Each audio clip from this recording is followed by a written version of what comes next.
Hello, World History 1 students. This is Mr. Everton, and this is a video all about Buddhism, one of the 5 major world religions, which was created in the 500s BCE as a response to Hinduism. So I want you at the end of this video to be able to answer this question: how did Buddhism respond to Hinduism?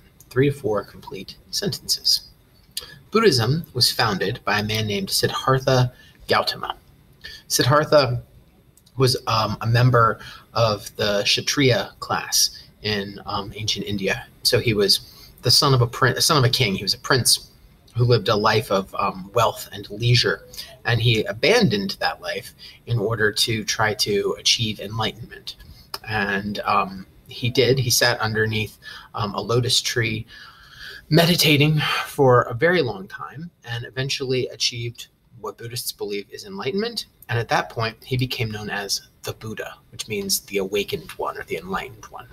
So he changed his name from Siddhartha Gautama to the Buddha and began preaching and attracting followers, began giving sermons to people who would listen to him, and Buddhism grew as a religion from there. All of this happened in Nepal, which is today its own country, but at that time period was shared a lot culturally with India, so northern India, just north of the Ganges River. So when the Buddha started to preach, what were the main beliefs? We refer to them as the Four Noble Truths. The Buddha taught the Four Noble Truths, and they go something like this. And as with all religions that we discuss in this class, it's kind of a simplified version to help you get the basics. There's a lot more to this than just what I'm about to tell you, but this is the basics. So the Four Noble Truths. Life is suffering. Life is really hard. Bad things happen to everyone. Everyone suffers to some extent or another. And the reason, the second noble truth, is that the reason why we suffer is because we want things. Suffering is caused by desire. Like, we wish that we could afford to buy that new car, or we wish that that person was romantically interested in us, or we wish that we could get that new computer so that we could do whatever. We want things. When we don't get them, it makes us suffer. If we can eliminate our desires, then that will eliminate suffering. So the third noble truth is that the way to stop suffering is to stop wanting things, and that includes relationships with other people. We need to learn how to be self-sufficient and content with ourselves the way we are, and not be constantly trying to acquire new things. And the way to end desire, because that's no easy thing, right? To stop wanting stuff, that's quite difficult. And so he has a plan for that, and it's the fourth noble truth, is called the Eightfold Path to Enlightenment. It's like a way to end desire and become a more noble and enlightened person.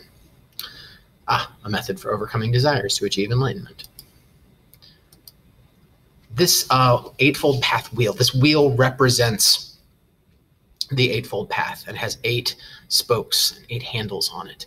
And they each represent one of the tenets of the Eightfold Path. So right view, right mindfulness, right concentration. I won't go over all of them, but right action tells people that it's important not to kill, not to steal, not to drink intoxicating drinks, not to be unfaithful to your spouse. Right speech, don't gossip, don't lie, tell the truth. Right livelihood, pick a job that will make the world a better place. Don't pick a job that's going to cause you to do bad things in the world that will benefit you but not benefit other people. All of the 8 parts of this path involve recognizing that you are not the center of the universe, and that other people are important, and that we need to respect the rights of other people. So according to the Buddha, if you do this, you will end the cycle of reincarnation. Buddhists believed in reincarnation just like Hindus did, and they wanted to end the cycle of reincarnation just like Hindus did. They had a different name for it. They called it nirvana. So Hindus had moksha, Buddhists have nirvana, which means elimination or extinction. So it's you're trying to eliminate this like never-ending cycle of rebirth. According to the Buddha, we are all equal because we all suffer. So also according to the Buddha, every person can achieve enlightenment in their own life, and that's different. That is different from Hinduism. That's the key difference. So the way that Buddhism changed India, the way that it tried to reform Hinduism, was not that it didn't, it shared some beliefs, right? It believed in reincarnation. It believed in a lot of the same general rules for how to live. Like Hinduism was a pacifist religion too in many ways. Hinduism tried to encourage people to be thoughtful and reflect on their lives. But Buddhism said that anybody can become enlightened in this lifetime. According to Hinduism, if you wanted to be enlightened, you had to work your way up the caste system very slowly. Every time you're born, you might be reborn into a higher caste, and you have to keep accruing good karma so that you can eventually achieve moksha and enlightenment. According to Buddhism, if you start following the Eightfold Path and you do it well, you can achieve enlightenment now. So Buddhism rejected the discrimination of the caste system and said that Brahmins aren't any better than Shudras, like priests aren't better than farmers, and warriors aren't better than workers. Outcasts shouldn't be outcasts anymore.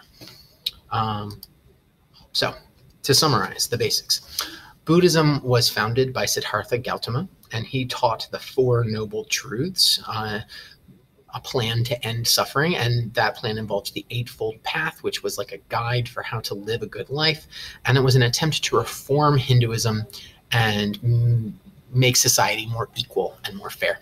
Thanks very much for watching, and I will talk to you next time.